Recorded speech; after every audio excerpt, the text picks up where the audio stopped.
много планов, идей на эту квартиру обустроиться. И уже к Рождеству или к Старому Новому году. Трехкомнатная квартира, 2 деток. Только рады к Новому году получить такой подарок. Во-первых, дали, так совпало, что арендное жилье возле работы. Я служу в Грандищах. Сами жили в Свисловском районе, город Свислочь. Я служил там и буквально этим летом перевелся в город Гродно и предложили арендное жилье.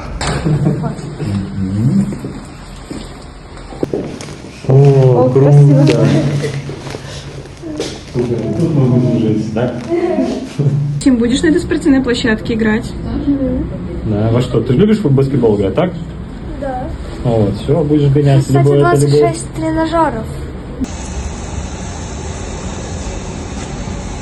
Елку купили новую елку в новую квартиру, все правильно. Ну, в МЧС я с 2016 года поступал курсантом университета гражданской защиты. В 2020 году распределился по месту службы, в 2023 году вот встретил свою любовь, женились. И в этот же год сразу же стали на очередь. И в 2025 году получили арендное жилье. Конечно, для нас это, несомненно, радостная новость. И как бы для нашего будущего подрастающего поколения, ну, в надежных руках, так сказать. Ой, жили в общежитии, в обычном простом общежитии. И, как я уже повторялся, это, ну, несомненно, радость. Говорю, не только для меня, для моей семьи.